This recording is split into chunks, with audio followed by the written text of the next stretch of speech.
What's next? This is a question we're all having to ask and answer more frequently. I'm Jenny Blake, your host of the Pivot Podcast and author of Pivot, The Only Move That Matters Is Your Next One.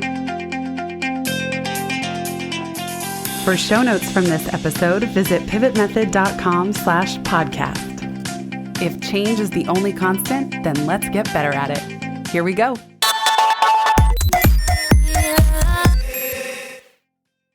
Hello, my friends. Welcome back. I am so excited to be here with Dr. Michael J. Consuelos, aka Dr. MJC, for our sweet 16th podcast together in the pandemic.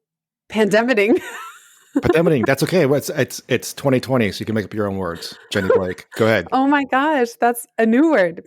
Like pandemicing, yeah, or just pandemiting. Pandemiting. I've been pandemiting a long time now. Pandemicing. You know, that's what I have a real pandemic. Oh my gosh. So yes, it's our pivoting around a pandemic series. Wow, who knew that was such a mouthful? And we happen to be recording today on 11/11. It is almost 11/11, and it is also Veterans Day. So before we go any further, thank you, Dr. Michael J. Consuelos, for your service and for your continued service to this country. Oh, thank you. That means a lot to me. Yeah, it's been a wild ride, and I'm looking forward to today's conversation. And when we booked this, the 11/11 was in our minds. We'll have to take a pause and reflect a little bit. But yeah, I'm really happy to be here today with you. It's been a wild and crazy ride, and I'm looking forward to our conversation today. Likewise, for those who don't know you, well, you have 15 other episodes you can check out. But a quick reminder that Dr. MJC provides consulting and advisory services to organizations in the healthcare sector. He's had several leadership roles in emergency preparedness and pandemic response since 1997. He's a former pediatrician, and he's a current participant in the Pfizer vaccine trial. So Yes, that's your latest, greatest badge, claim to fame. You're already being interviewed by journalists abroad about that. Yeah, that's been a really strange thing. I was responding to a Twitter kind of conversation with Andy Slavitt, who, by the way, has another great podcast, like it's In the Bubble. It's a kind of interesting perspective. He is worked in the Obama administration for CMS, I believe, and he's got some great contacts. But anyway, so he literally within minutes, when I saw it was announced, for some reason I had Twitter open, I responded to him, saying, as a participant, I'm overjoyed with the results that Pfizer just announced a couple of days ago. And at that time, it was just within minutes. And then I sort of said, but as someone who does this work, there's still a lot of work to be done, right? We can't declare victory right away.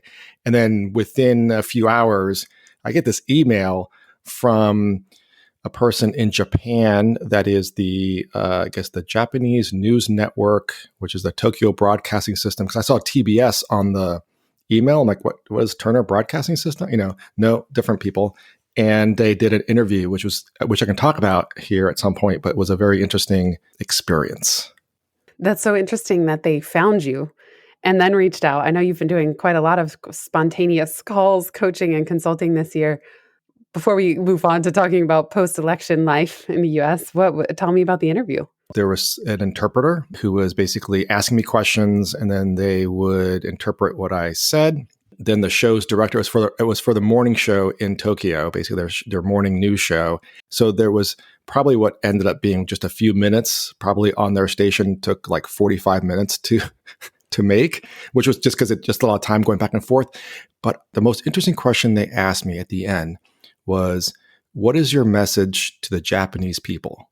Wow. Yeah, I totally did not expect no pressure. that. Yeah, and I said, well, can you clarify what what do you mean? He goes, well, what are your hopes about this? Because basically the questions were really, Jenny, were around number one, as a physician participating in a vaccine trial and the vaccine news, and they want to know about symptoms, and they asked a lot of just really, I think, good questions and some background about me.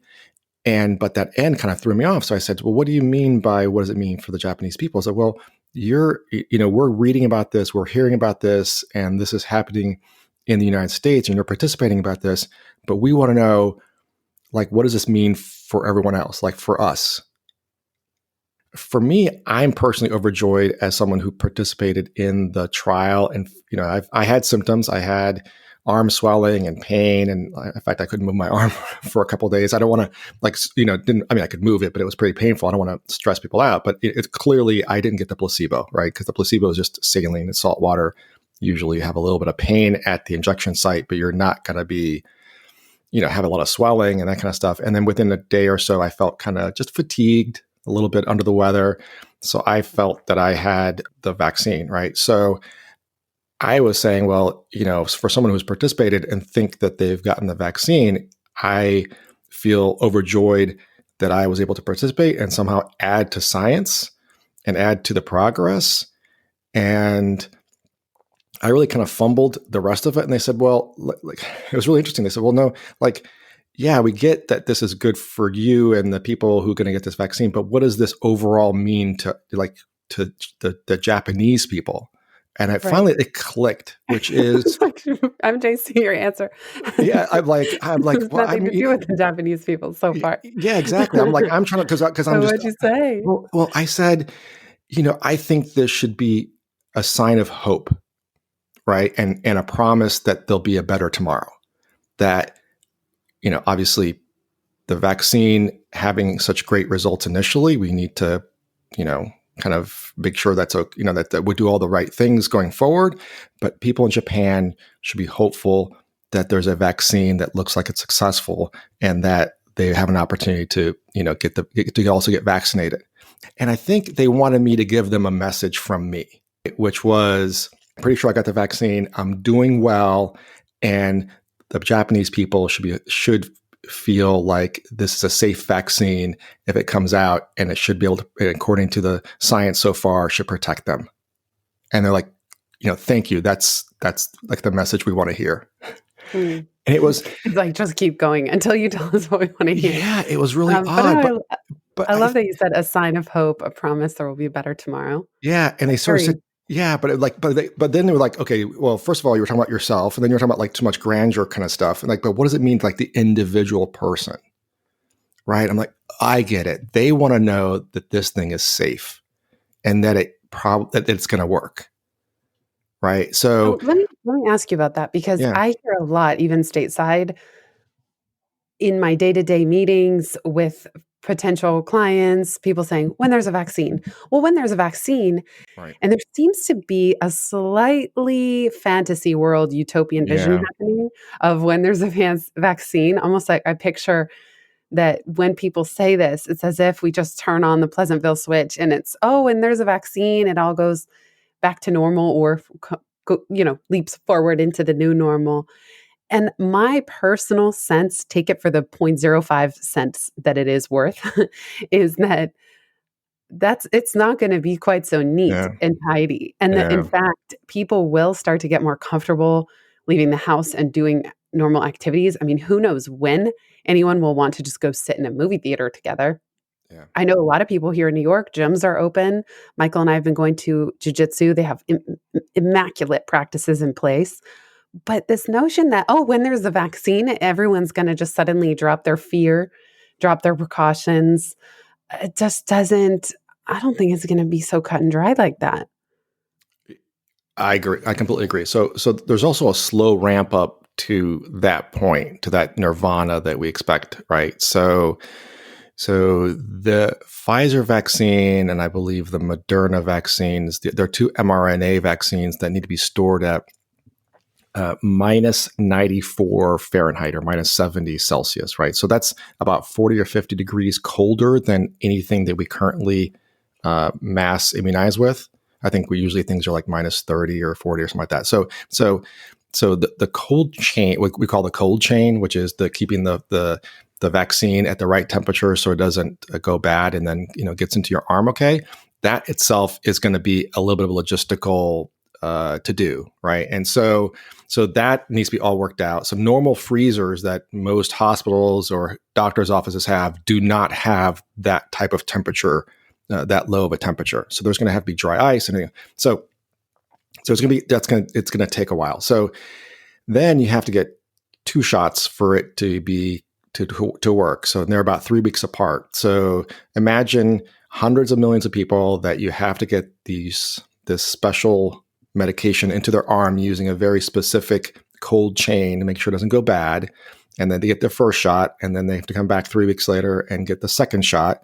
And then usually within a couple of weeks of that, that's usually when we say that most of the immune system is responsive. So imagine how long that's going to take, right? So even though we have it, to your point, even though we have it in the market, it's going to take a while before there is going to be enough people out there who have the vaccine. Now, what we don't know, what's still not known, is how long does that immunity last? So right now, what Pfizer sent out this week was based on about 90 cases of COVID in both the controls and the study group. They didn't give us details, but at least, so if you do like just straight math, there was probably 90 cases, and only 9 of those cases sort of in the matched experimental group. That's just very early results. We don't know if the rest of us who got the vaccine, how long it's going to last. So it could be that it lasts 3 months, 6 months, a year, it lasts forever. We don't know the answers to those questions. So it's premature for us to declare victory once we have this vaccine in place. But the other thing, go back to the conversation about the folks in Japan. I think the other thing that maybe, as I reflect on their question, is this is all happening an ocean away from them.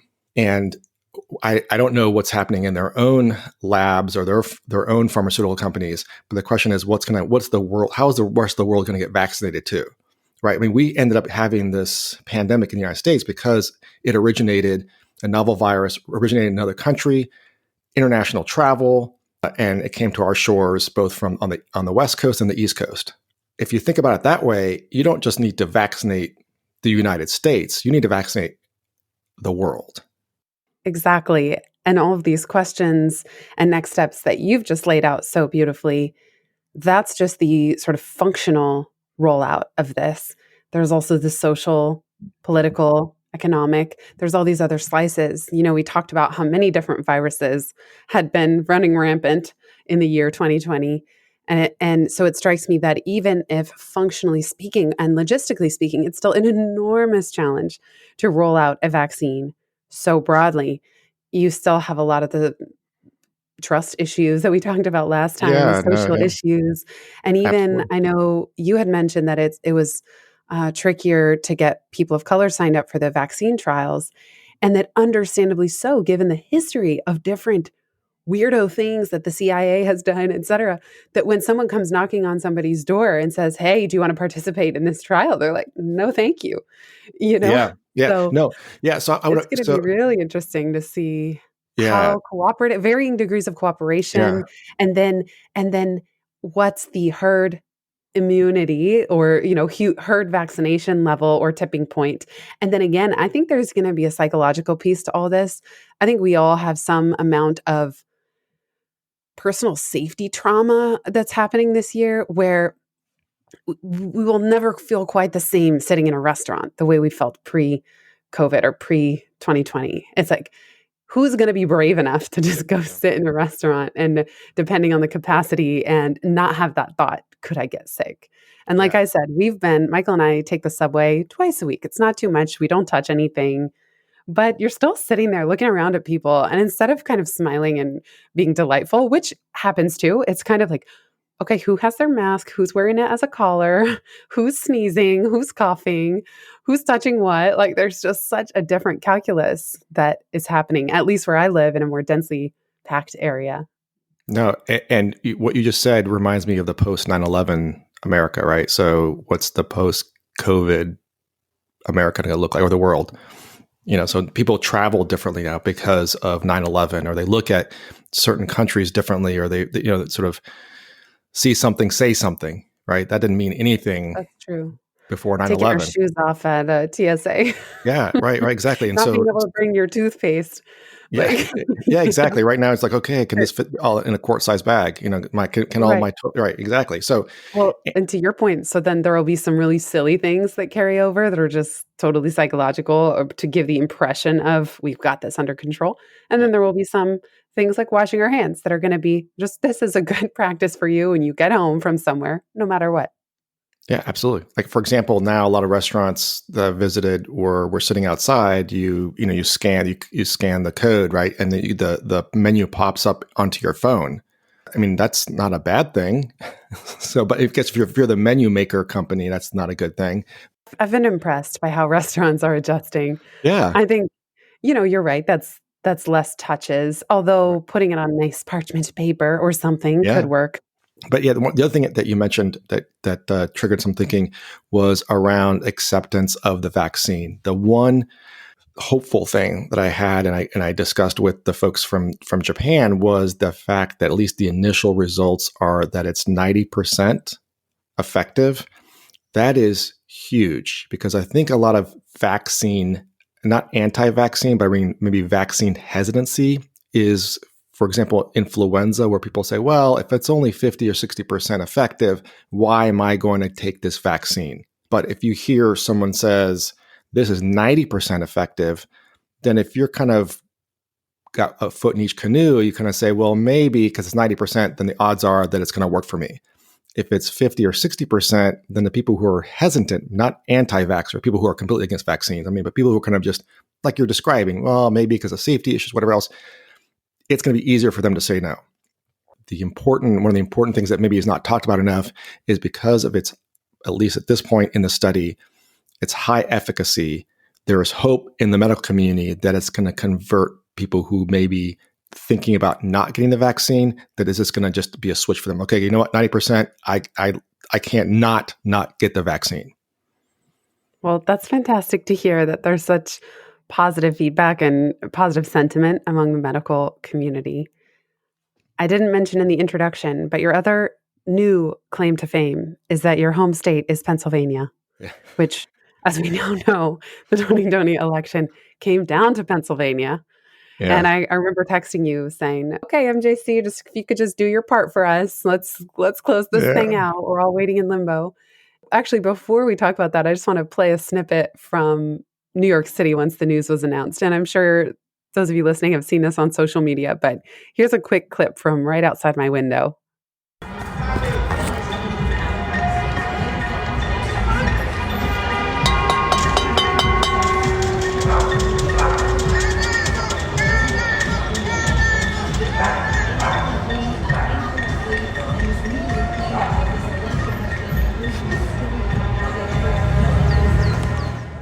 So that was the sentiment here in New York City on the particular block that I live on. I have to say, Michael and I took Ryder to Central Park later that day, and it was 75 degrees out.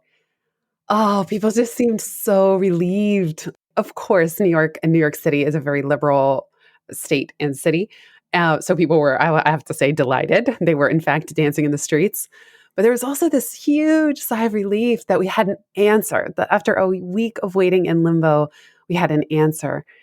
And we're recording this the week after that on 11/11, actually just a couple days later. It hasn't even been a full week.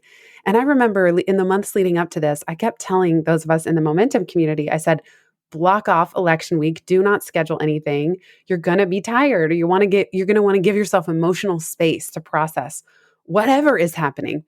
And then even bonus, block off the following week to election week. I did not properly take my own advice. I tried to block it off, but with end of year stuff and trying to close things out, I ended up scheduling. And I have to say, MJC, I'm curious how you're feeling. I am so tired. It's like sighing the exhale of relief. I feel that as a country, having gone not just through 4 years of sort of constant tension among political parties and president and the news media, and what's truthful, what's not, fact checking, and then the election. It's like, at least here in the US, we should have a week off after the election to Yeah. just No. decompress. How is everyone not? How are our body systems not completely fried after a week of anticipation and anxiety, not to mention 4 years of navigating such divisive waters? So I'm just curious. That's my feeling as we record No. this today is, Uh, holy cow, I'm more tired than usual. How yeah. about you? Yes. Exactly. I mean, that's how Kelly, my wife and I felt the same way. I mean, so she and I are interestingly in different places. I'm in a little bit more in the cool and relaxed kind of, finally we're here. She's still stressing about all of the fake voting, fraud. So unfortunately, so I'm like, okay, everything's fine. But yeah, I completely agree with you. It's been draining. It's been ups and downs, ups and downs. And I actually was out on a bike ride with one of our good. So Kelly and I were with one of our friends on a bicycle ride, on a gravel ride. We always take pictures because you've been out here to Pennsylvania. It's picturesque. So we're taking some pictures, and all of a sudden our phones are blowing up. You were mentioning we weren't in the city. We were like literally in the middle of nowhere, actually taking pictures on a bridge that was closed. We were taking pictures of our bikes up against these signs saying road closed, right? But we're like, hey, we can get through these roads. So we're actually celebrating. 3 of us are celebrating on a basically closed bridge in the middle of the afternoon on Saturday with the sun shining. It was completely surreal. And then I started getting what from my son, who also lives in New York City. He's sending us these audio video clips of just the madness going on in the streets. It was strange because we were like celebrating. The 3 of us are hugging and kind of like crying, and we're all by ourselves. It was really kind of, an interesting experience. And I did share this with you shortly after, or during that day. The first text that came across my phone was from my father, who's 82 years old, Navy veteran. So here we go, Veterans Day, right? So a man who's committed his life to the Navy, and he worked for the Department of Defense, Special Operations Command for many years. His first text to me was not the news of who won, but it was first woman vice president. I love that. With I an love exclamation that. mark. I mean, I still brings Yes. tears to my eyes, right? Because a man who raised me basically in a, very kind of, I would say conservative, relatively strict military, not in a bad way, but an organized lifestyle, I guess I would put. And it still chokes me up thinking about this, is his response was not the man who won, but that women won. That's so beautiful. I think I speak for so many women, obviously not all, because there are many women that didn't vote for that ticket of Joe Biden and Kamala Harris.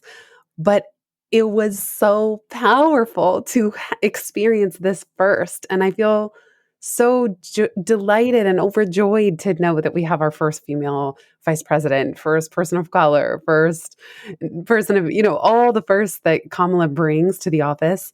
And just seeing the sparkle in her eyes and Joe Biden's eyes during the acceptance speeches, I thought Yeah. was really refreshing.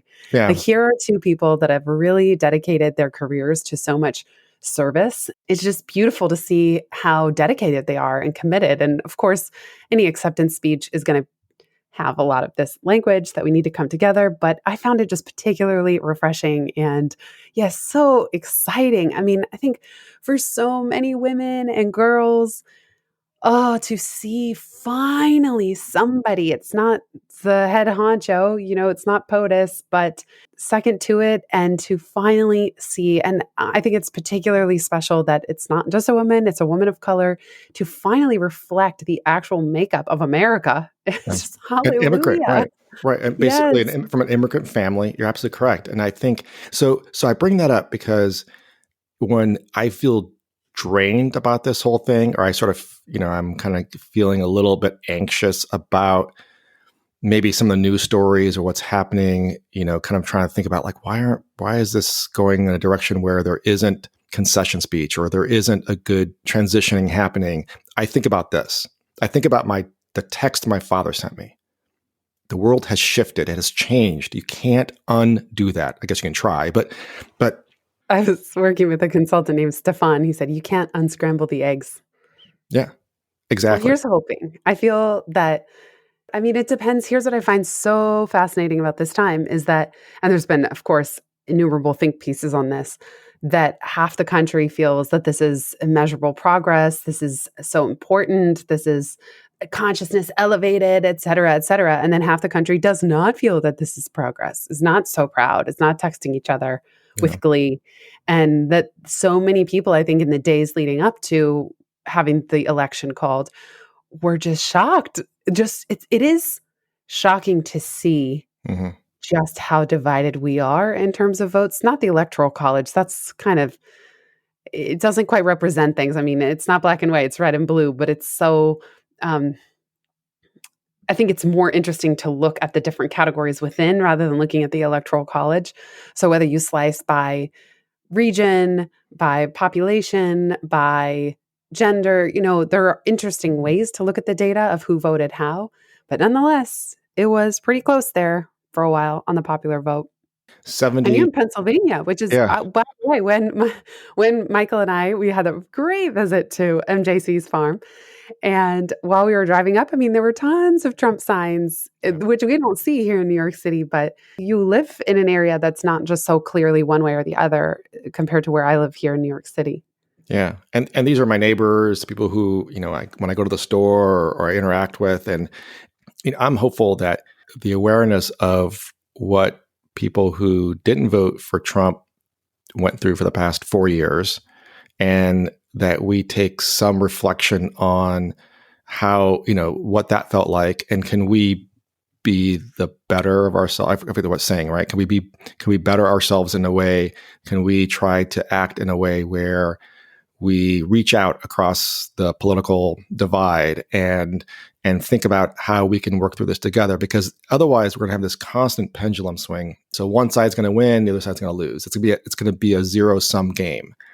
If the ball's now in your court, or the responsibility is on your shoulders now, how do you reach across that divide and find the common ground? I'm hopeful that President-elect Biden, in his words, he is everything he's saying is that he's not the president of the blue states. He's the president of the United States, right? So I'm hoping that the administration will do the same thing, and I'm also hoping that there'll be Republicans in his cabinet. I mean, I think we've had a history of some presidents, both Republican and Democrats, who've had people from the opposite party in their cabinet or positions of influence in the White House because they felt like they needed to bring the other side closer, but also to hear their voice.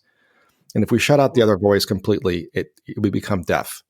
What is it? There's a phrase, I think maybe the one you were thinking is the better angels of our nature. Thank you. Yeah, that's the one I'm thinking of. Right. And then there's one that God gave us 2 ears and 1 mouth for a reason. Right. That we should do twice as much listening than talking. Speaking of the cabinet, I got so excited to consider that it also might not be the most white male cabinet that we've had. Wouldn't that be a nice change? Yeah. I mean, I know we've had female Secretary of States, but wouldn't it be amazing to see a truly diverse cabinet? Like, that just excites me so much, the possibility of that. And that I look forward to that. I hope that it is really diverse. And again, not so that we stack it to either side of the horseshoe that we talked about last time, but so that it represents this friggin' country. Yeah. And I think one of the lessons that I think we can get from both President Obama and President Trump has been that both of them did use executive powers in ways that their predecessors had not. And then what happens is the next person just says, well, if it's a presidential signature, I'm the president, I'm just going to undo what you just did. Instead of going through the legislative process or some other process where you actually put in lasting change. Now, obviously, if you don't agree with that change, you're not happy about it. But, and I hate to get really wonky, kind of political wonkiness, is that I hope that we move towards less sort of one-sided presidential dominance in how we govern ourselves, and really have a true balance of power and checks and balances where we do legislate, that we get both parties to agree what can be done for the country so that it is more cast in stone rather on paper. That could just be ripped up and the next person just writes their name over on top of it. So I think we're going to see lots of the Trump executive orders reversed very quickly. All right. And then we'll be back to where we were 4 years ago. But at the same time, I'm hopeful that some of those things get moved into legislative action so that things around, again, controversial things such as immigration and the Dreamers and healthcare and other things that the environment that are, I think, dear to many of us are now put into law or put in such a way where it's going to be a lot harder for future presidents just to take a stroke of the pen and erase them completely. Absolutely. And you're speaking of something important too, which is that here's been my thing all along, which is I'm not the type, I'm not going to just judge somebody based on the color of their political party and hate them for no reason. Okay. That said, so when I have talked about President 45 among friends and family, and why I personally did not vote for him, it is not just because, oh, you're a Republican. I think there's a certain fundamental level of respect for the government institutions that we have set up that hasn't been present. And that's what I want. Like, I kind of similar to what you're saying. And I just want to restore democracy and integrity and truth and reconciliation and some of these values that I feel like were not upheld in the last 4 years. And so for me, it's less, oh, yeah, exactly as you're saying. As soon as the other party's out, let's just move in and get the most extreme stuff passed that we can. It's not like that. But let's at least have somebody who's acting in the best interests of as many as possible for the highest good for as many people as possible and not self-serving interests, which I think is pretty clear. It's just pretty clear if you look at any language from any speech, not to go into all that, but for me, part of what I was cheering for and the way Michael and I found out was that we heard all this noise coming from both sides of the house. And I thought he was watching something. I almost wanted to be like, hey, can you turn that down? you know, Hey, you brought him. I asked him, are you watching something? And I was trying to read. I was like reading the newspaper. And then we realized, oh my God, they called it. We opened our windows and that's how we knew because we didn't have Yeah. the TV on anymore. My relief was just feeling that I wouldn't have voted for Joe Biden in the primaries, let's say, as the pick for the Democratic nominee. I understand why he made it to the point that he did. And I'm happy. I said to Michael, I think of him as like Grandpa Joe.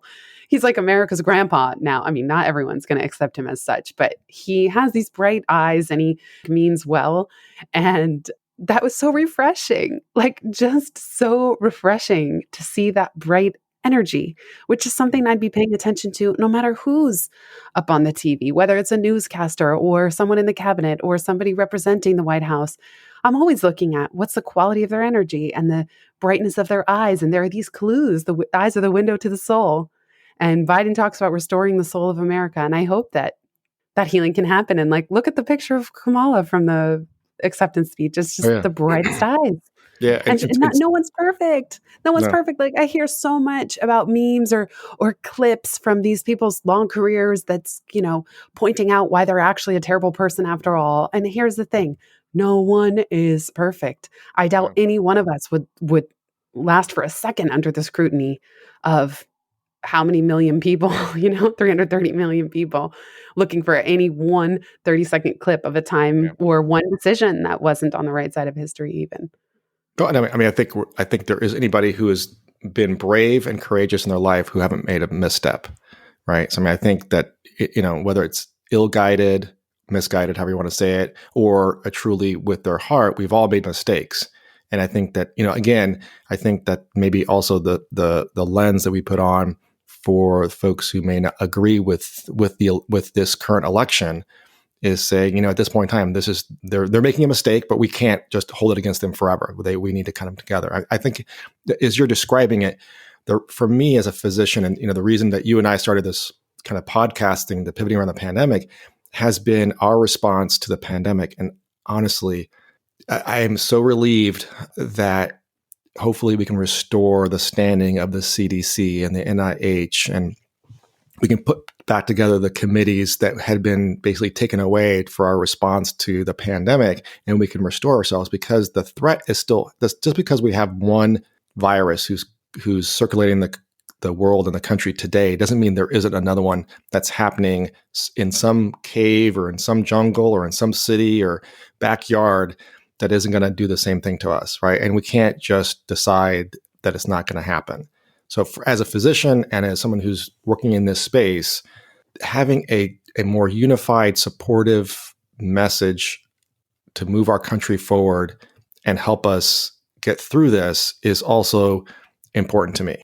And the international relations to do that work Absolutely. globally. But what about small countries, third world countries in other parts of the world? What are they going to be doing? What does it mean for them? I think that's vitally important. Yeah. But let me just say, by no means are we a paragon of exemplary anything for people to look to. Like, even if the vaccine trial is happening here, I think there are so many other countries who have done very interesting things with their response and handled it so much better. Yeah. So I think we've lost a lot of respect from how our country has handled COVID. There are countries that have been quite cooperative. There were government leaders in other countries who were more sort of measured and consistent and deferential to the scientists who were advising them, and then their population was clear on what to do, and that's just has not been the case here. So Yeah. vaccine or no vaccine, I don't think we have much to say or offer really on how to respond gracefully. I don't think that seems to be our strength. Our strength, as we talked about, is independence. Yeah. So at least here, everyone has the right to kind of like have their own opinion. Yeah, But yeah, yeah, and and again, I've been reflecting on that question that they asked me on this interview because I sort of felt like I don't. What do they want to hear from me? Maybe it's not a question that we can answer for ourselves. All we can do is offer up hope and promise. And in this case, I think they wanted to hear that it was safe and that someone who's gotten the vaccine is doing well and is productive, right? Take that away from them. But I don't know. I still don't know what they were asking, and I think that we need to have some humility in all of this. that's it. Because I just heard this great quote the other day. Gina Bianchini, who founded Mighty Networks, she said, "Advice shuts the conversation down." Yeah. And who has advice right now? That's been the point of these podcasts you and I have done, is actually less telling people what to do or that we know anything anyone else doesn't. It's just to have a dialogue around it. And so her thing is advice shuts conversations down, whereas sharing your stories, your experiences, and your ideas, those are generative, those open doors. So even in the case of your interview, the humble and zooming out response is to say, I wish I could tell you Yeah. something definitively, or I wish I could say something that would make you all feel safe or feel hopeful or optimistic. Here's what I do know. My personal experience was this. Yeah. And that the sentiment, I love how you shared that with us here as well, that the sentiment among the medical community that you're in touch with is hopeful. That's already something. Yeah. And look, right now, every day that goes by, the news is worse. So, I mean, every time, every morning, like I get the different COVID reports, and every day the death count is climbing. I mean, I remember the conversation you and I had when Italy was in a really bad way and they had 700 deaths. And I kind of said to you that's like 2 or 3 jumbo liners. Is there consistency across the country or across even within hospitals of, for example, if someone has cancer and they get COVID and then they pass, what does go on the death certificate? Can both causes of death go, or are doctors Yeah, being there's told to put one or the other? How does that no, work? At least right now. usually so there's usually multiple causes of like unfortunately I've had to fill these out. So right. So you kind of have to choose like the reason, and then there's other diagnoses you put in there because they want to obviously collect all the data there. So, is there a little bit of subjectivity, what you put at the top? I mean, there is a little bit. But for example, the most extreme example is a gunshot wound. They exsanguinate, they lose their blood. Well, they didn't die because they lost all their blood. They lost because they're shot with a gun. Well, they were shot with a gun. They had low blood pressures. Their kidneys failed over a period of time, and they died of quote unquote kidney failure.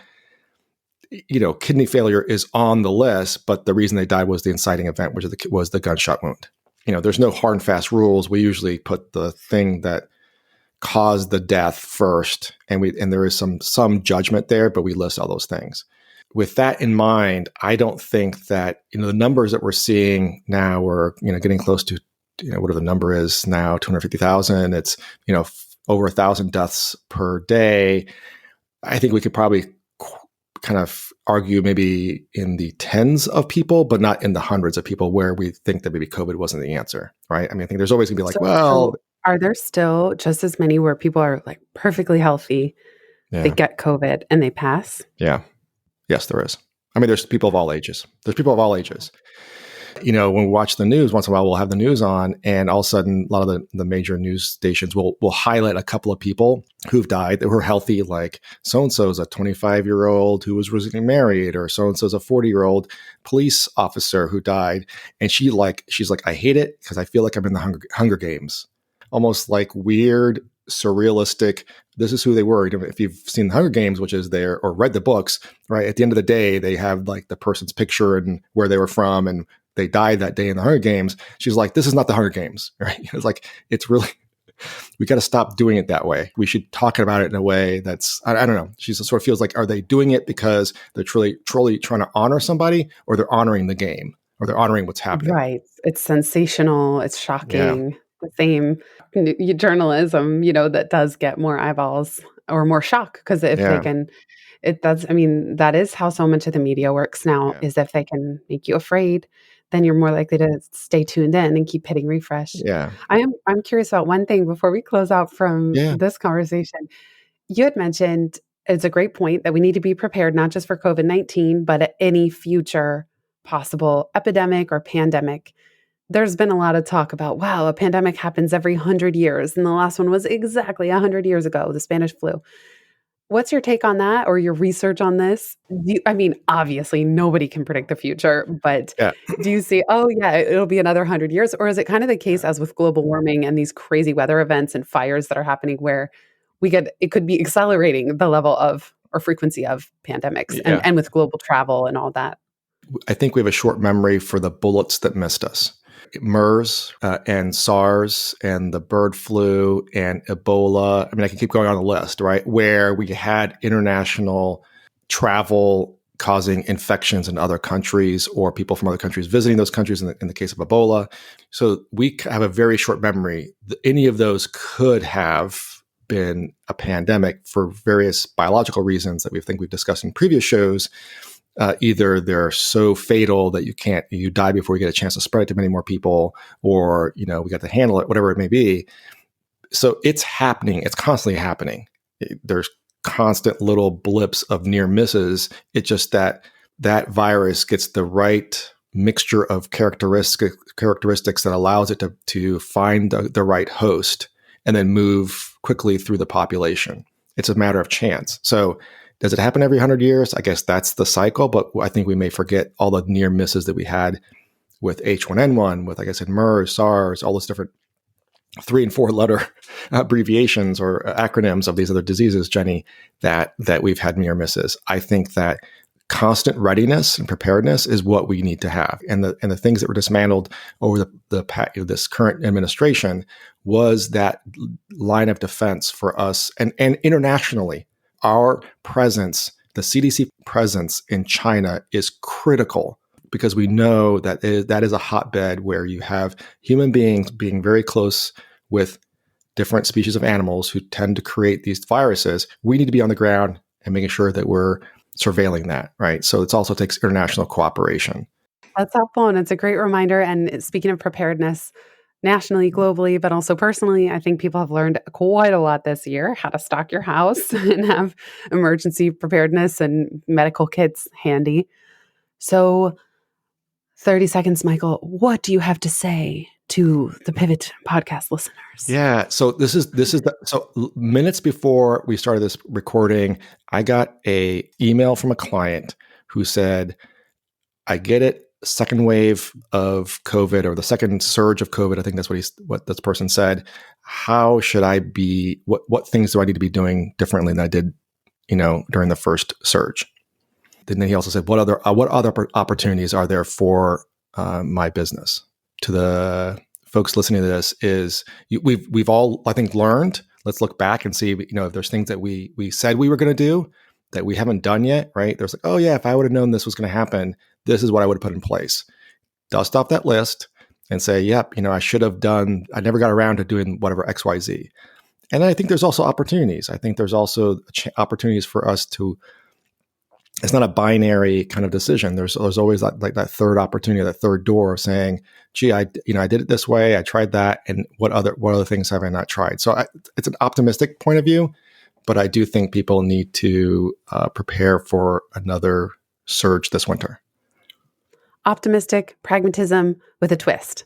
Exactly. That's your superpower. Shaken but not stirred. Yes. Shaken but not stirred. MJC makes the world's greatest cocktails. It's so impressive. I think he's a bartender, shadows of the bartender, moonlights as a bartender in another life.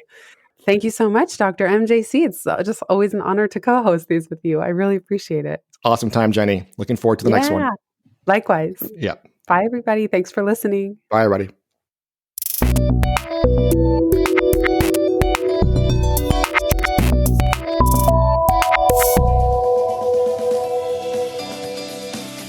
so much for listening to this episode of the Pivot Podcast. Make sure you don't miss an episode or my insider tips and templates by signing up for Pivot List, a curated twice monthly newsletter where I share the inside scoop on what I'm reading, watching, listening to, and the latest tools I'm geeking out on. Sign up at pivotmethod.com/pivotlist. Get show notes from this episode at pivotmethod.com/podcast and connect with me on Twitter at Jenny_Blake. Remember, build first, then your courage will follow. Hasn't it always?